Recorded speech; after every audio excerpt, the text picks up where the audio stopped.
Welcome to students. I am Yogita ma'am from Modern Academy. Students, in this video, I will teach for lesson first related to history from notes. Students, जैसे मैंने अभी आपको clear किया है कि मैं इस लेसन को आपको जो कि हिस्ट्री से रिलेटेड है, क्लास 8th का लेसन है, लेसन फर्स्ट, उसे मैं आपको नोट्स के थ्रू स्टडी कराऊंगी। क्योंकि बेटा नोट्स का दो एडवांटेज होते हैं, एक तो लेसन बहुत छोटा हो जाता है और इजी हो जाता है, और एक सेकंड एडवांटेज है कि हमें इजीली लर्न भी हो जाता है। इसलिए मुझे हुआ कि मैं तुम्हें लेसन फर्स्ट हिस्ट्री से रिलेटेड है वो शॉर्ट टर्म में ही ज़्यादा से ज़्यादा समझाने का ट्राई करूँ। ठीक है बेटा, अब हम लेसन के टॉपिक पे आ जाते हैं बेटा। सबसे फर्स्ट पॉइंट है बेटा हिस्ट्री का ही कि हम हिस्ट्री से रिलेटेड लेसन पढ़ रहे हैं, व्हेन, वेयर एंड हाउ। उसमें हम पढ़ेंगे, सबसे फर्स्ट पॉइंट है कि हिस्ट्री के एडवांटेज होते हैं, कि ऐसे क्या ज़रूरी है कि हमें हिस्ट्री को पढ़ना ज़रूरी है।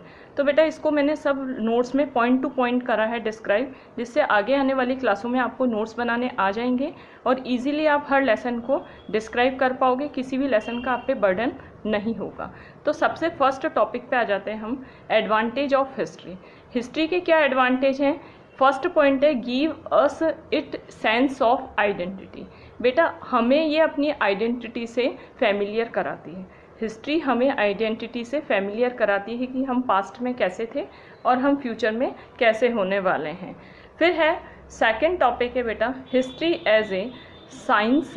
It is a chronicle arrangement of events that have occurred in the past. बेटा हिस्ट्री को ही एक साइंस माना गया है। ये वो साइंस है जिसमें क्रॉनिकल अरेंजमेंट किया जाता है पास्ट के इवेंट्स को। हिस्ट्री एक साइंस है जिसमें क्रॉनिकल अरेंजमेंट किया जाता है पास्ट के इवेंट्स को। पास्ट के इवेंट्स को मतलब कि जो हिस्ट्री में जो भी इंसिडेंट हुए हैं उन्हें सीक्वेंस वाइज अरेंज किया जाता है। जैसे मान लो कि जैसे ब्रिटिश पहले आए थे और 1857 का रिवॉल्ट बाद में हुआ था, तो sequence wise arrangement it means chronicle arrangement. तो इट मीन्स क्या है? Colonial period of British empire, और फिर सेकंड पॉइंट आ जाएगा 1857 रिवॉल्ट। ठीक है, तो हिस्ट्री के दो एडवांटेज है। सबसे पहले है बेटा give a sense of identity, ये हमें आइडेंटिटी से फैमिलियर कराते हैं कि हम पास्ट में कैसे थे। और history as a science is a chronicle arrangement of events that have occurred in the past. जो भी इंसिडेंट पास्ट में हुए हैं उनसे ये हमें फैमिलियर कराते हैं। पास्ट के सारे इंसिडेंट को क्रॉनिकल अरेंजमेंट में अरेंज करने का काम हिस्ट्री करती है। अब देख लीजिए बेटा एक बार, सबसे फर्स्ट पॉइंट हमने पढ़ा था एडवांटेज ऑफ हिस्ट्री। हिस्ट्री के क्या एडवांटेज है बेटा? Give us it sense of identity. फिर है history as a science, a chronicle arrangement of events that have occurred in the past. फिर हमारा नेक्स्ट पॉइंट आ जाता है the British historian James Mill. बेटा एक ब्रिटिश हिस्टोरियन थे जेम्स मिल, उन्होंने हिस्ट्री को 3 पार्टीज़ में डिवाइड किया है, हिंदू, मुस्लिम और ब्रिटिश, यानी कि रिलीजियस और एथनिक नेचर के बेस पे जो हिस्ट्री थी उसको 3 पार्टीज़ में डिवाइड किया है। 3 पार्टीज़ हैं, हिंदू, मुस्लिम और ब्रिटिश। ब्रिटिश हिस्टोरियन जेम्स मिल 3 party division. British historian James मिल ने हिस्ट्री को 3 पार्ट्स में डिवाइड किया है, मॉडर्न हिस्ट्री को, जो कि किस बेस पे है? रिलीजियस और एथनिक बेस पे है, हिंदू, मुस्लिम और ब्रिटिश। अब आ जाता है बेटा कि हिस्ट्री में मेजर डेवलपमेंट क्या हुआ। बेटा मेजर डेवलपमेंट से हमारा मतलब है कि पहले हिस्ट्री में कौन से इंसिडेंट हुए और बाद में क्यों हुए, और ब्रिटिशर्स आए थे तो इंडिया में क्यों आए थे उसके रीज़न जानने को। सबसे पहले है मेजर डेवलपमेंट। मेजर डेवलपमेंट में हमारा सबसे फर्स्ट पॉइंट है कि ब्रिटिशर्स का इंडिया में आने का मेन ऑब्जेक्ट था। बेटा मैंने पॉइंट टू पॉइंट आपको डिस्क्राइब किया, पॉइंट्स में याद करने से कोई भी लेसन इजी बन जाता है हमारे लिए। तो ब्रिटिशर्स इंडिया में आए थे, उनका मेन 2 ऑब्जेक्ट थे बेटा। सबसे पहले कंट्रोल इंडियन मार्केट। बेटा ब्रिटिशर्स रॉ मटेरियल इंडिया से ले जाते थे और रॉ मटेरियल से फिनिश गुड बनाते थे और फिनिश गुड इंडियन मार्केट में सेल करते थे, इसलिए वो इंडियन मार्केट पे कंट्रोल अपना करना चाहते थे। फिर हमारा आ जाता है drain away wealth from India. वो इंडिया से सारी वेल्थ को ले जाना चाहते थे, इट मीन्स सारे पैसे को निकाल के अपने देश में ले जाना चाहते थे। ब्रिटिशर का मेन ऑब्जेक्ट क्या था बेटा? सबसे पहले कंट्रोल इंडियन मार्केट और drain away wealth from India. फिर नेक्स्ट हमारा पॉइंट आ जाता है during British rule. British rule के टाइम में 2 एक्ट थे जिन एक्ट को ब्रिटिशर्स ने पास किया था बेटा, सबसे पहले चाइल्ड मैरिज एक्ट और सती प्रिवेंशन एक्ट, मतलब जो बच्चों की शादी जो बचपन में ही कर दी जाती थी उस पर रोक लगा दी गई, और सती प्रिवेंशन एक्ट, सती का मतलब होता है कि पुराने टाइम में, अर्लियर टाइम में, अब तो उस पर बैन हो गया, अर्लियर टाइम में जब कोई भी हस्बैंड मर जाता था तो उसके साथ ही उसे उसकी वाइफ को भी जला दिया जाता था। तो ये है ब्रिटिशर्स के टाइम में 2 एक्ट पास हुए थे, एक तो चाइल्ड मैरिज एक्ट और एक सती प्रिवेंशन एक्ट। फिर हमारा आ जाता है during British period. British period को बेटा सबसे पहले हमें ये जानना जरूरी है, मोस्ट इम्पॉर्टेंट है, ब्रिटिश पीरियड को ही कॉलोनियल पीरियड भी कहते हैं। ब्रिटिश पीरियड के टाइम में जो कॉलोनियल सिटीज़ थी, इट मीन्स जिन सिटीज़ को ब्रिटिशर्स ने अपने मोटिव पूरा करने के लिए डेवलप किया था, वो सिटीज़ कौन सी थी? बॉम्बे, कैलकाटा और मद्रास। ब्रिटिशर्स ने जिन सिटीज़ को डेवलप किया था केवल अपने कॉलोनियल ऑब्जेक्ट पूरे करने के लिए, वो सिटीज़ कौन सी थी? बॉम्बे, कैलकाटा और मद्रास। फिर हमारा नेक्स्ट पॉइंट आ जाता है बेटा, most important dynamic stage of modern Indian history. बेटा मॉडर्न इंडियन हिस्ट्री का सबसे ज़्यादा ग्लोरियस पॉइंट कौन सा है? सबसे ज़्यादा ग्लोरियस पॉइंट यानी कि डेवलपिंग पॉइंट कौन सा है? Glory of Indian national movement. कैसे है बेटा कि ब्रिटिशर्स आए थे, उन्होंने इंडिया को बहुत ज़्यादा एक्सप्लॉयटेशन किया था, और एक्सप्लॉयटेशन करने के बाद में कई जो इंडियंस थे उनके मन में यह आया कि हमें ब्रिटिशर्स के अगेंस्ट मूवमेंट स्टार्ट करना चाहिए। तो इस तरीके से कौन सा मूवमेंट स्टार्ट हुआ? इंडियन नेशनल मूवमेंट स्टार्ट हुआ। अब बेटा ये है शॉर्टकट में मेन फ्रीडम फाइटर्स, कौन कौन से ऐसे फ्रीडम फाइटर्स थे जो ब्रेव थे, जिनमें करेज कूट कूट के भरा हुआ था, वो कौन थे बेटा? इंडियन नेशनल मूवमेंट में महात्मा गांधी, जवाहरलाल नेहरू और भगत सिंह और सुभाष चंद्र बोस, और भी बहुत सारे फ्रीडम फाइटर थे जैसे भगत सिंह, चंद्रशेखर आज़ाद एक्सेट्रा। ठीक है, ये सारे फ्रीडम फाइटर्स थे। फिर हमारा आ जाता है बेटा, अब हम टॉपिक से चेंज होते हैं। पहले हमने क्या पढ़ा था कि हिस्ट्री के एडवांटेज पढ़े थे, फिर हमने पढ़ा था कि ब्रिटिश टाइम में जेम्स मिल था, उसने हिस्ट्री को 3 पार्ट्स में डिवाइड किया था। फिर हमने पढ़ा था कि जो ब्रिटिश पीरियड था उसको कॉलोनियल पीरियड भी कहते हैं, और कॉलोनियल पीरियड में 3 सिटीज़ डेवलप हुई थी, वो 3 सिटीज़ थी बॉम्बे, कलकत्ता और मद्रास। फिर हमने पढ़ा था कि मॉडर्न इंडियन हिस्ट्री के डायनेमिक चेंज क्या है? इंडियन नेशनल मूवमेंट का अरोज होना। फिर हमारा आ जाता है बेटा कि industrial revolution mid 18th century में स्टार्ट हुई थी। Industrial revolution mid 18th century में स्टार्ट हुई थी इंग्लैंड में।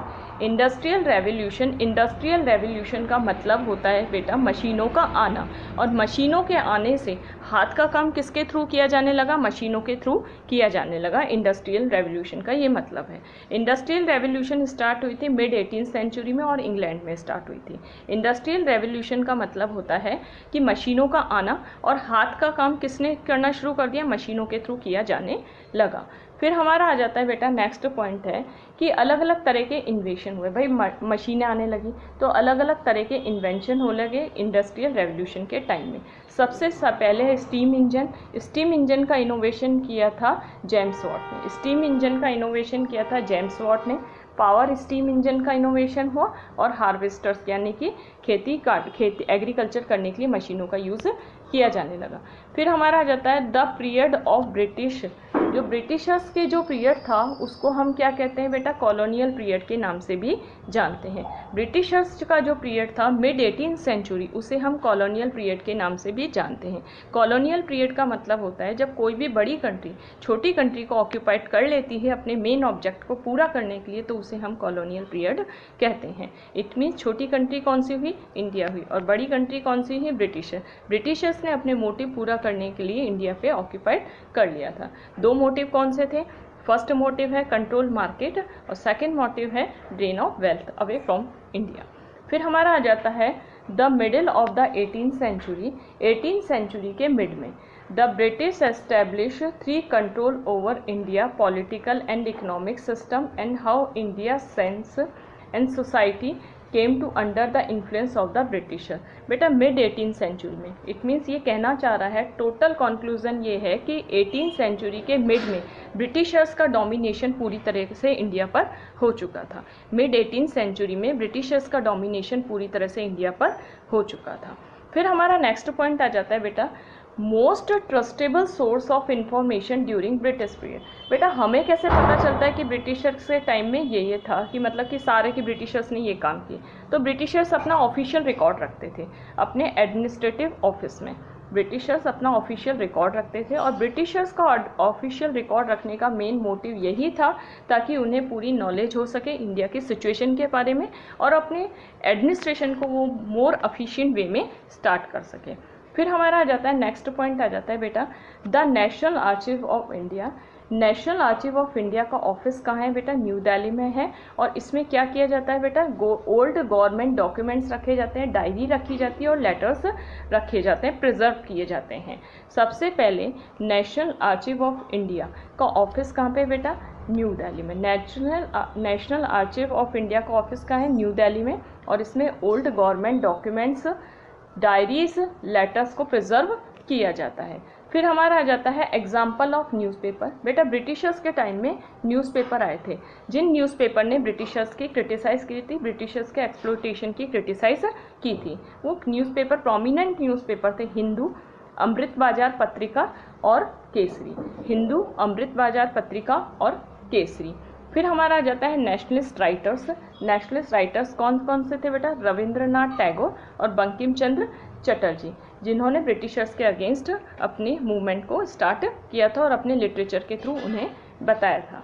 फिर है हमारा सर्वे एंड सेंसस, कि ब्रिटिशर्स सर्वेस करते थे और सेंसस, सेंसस का मतलब होता है जनगणना, जो टोटल पॉपुलेशन का रेशो डिसाइड किया जाता है उसके थ्रू उसे हम क्या कहते हैं? सेंसस कहते हैं। मतलब एक सेंसस डेमोग्राफिक और साइंटिफिक फैक्टर होता है।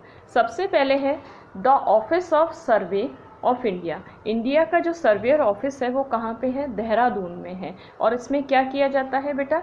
जो इंडियन विलेजेस हैं उनके मैप प्रिपेयर किए जाते हैं, टाउन्स और माउंटेन्स पूरी तरह से प्रिपेयर किया जाता है। अब बेटा है इसका मेन ऑफिस कहाँ है? One of the surveyor journal of India. India का सबसे फर्स्ट सर्वेयर जर्नल कौन है बेटा? George Everest. जॉर्ज एवरेस्ट ने माउंट एवरेस्ट की हाइट को डिस्क्राइब किया था। सबसे first surveyor journal of India कौन है बेटा? George Everest. जॉर्ज एवरेस्ट ने माउंट एवरेस्ट की हाइट को डिस्क्राइब किया था। फिर हमारा आ जाता है नेक्स्ट पॉइंट आ जाता है बेटा the first census survey of India. India में सबसे फर्स्ट सेंसस सर्वे कब किया गया था? इट मीन्स इंडिया की पॉपुलेशन वगैरह जो डेमोग्राफिक फैक्टर और साइंटिफिक रेशो डिसाइड किया था वो कब किया गया था बेटा? 1871 में किया गया था। और हमारी सेंसस एवरी 10 ईयर्स के बाद होती है, मतलब ड्यूरेशन सेंसस के बीच में होता है 10 ईयर्स का। The first census survey of India 1871 और एवरी 10 ईयर्स, मतलब ड्यूरेशन 10 ईयर्स का होता है। स्टूडेंट्स अब मैं तुमसे कुछ इन्फॉर्मेशन बेटा अब स्टूडेंट्स मैं तुम्हें कुछ डिटेल डिस्क्राइब करना चाहती हूँ। अब हम आगे से जो भी हमारे वीडियोस आएंगे वो सारे नोट्स के थ्रू ही समझाऊंगी मैं तुम्हें, क्योंकि मेरा ये मानना है कि नोट्स के लेसन हम वैसे पढ़ते हैं तो हमें इतना समझ में नहीं आता। अगर हमारे पास किसी भी लेसन के नोट्स होंगे तो हम ज़्यादा अपने जो व्यूज़ हैं, अपने जो डिस्क्रिप्शन है वो ज़्यादा एफिशिएंट वे में डिस्क्राइब कर सकते हैं। और हमें इन फ्यूचर 10th देनी है, हमें 8th की बोर्ड क्लास है, तो हमें नोट्स के थ्रू एक स्टैंडर्ड मेंटेन हो जाएगा और नोट्स के थ्रू हमें अच्छे से लर्न भी हो जाएगा। इसलिए जैसे मैंने नोट्स बनाए हैं आप लोग भी इसमें देखिए कि मैंने किस टाइप के नोट्स बनाए और उसी टाइप के नोट्स आप अपनी नोटबुक में खुद अपने आप बनाइए। इस तरीके मैं ये वीडियो अभी यहीं फिनिश कर रही हूँ। मैंने तुम्हें लेसन फर्स्ट हिस्ट्री से रिलेटेड और क्लास 8th का लेसन स्टडी कराया था।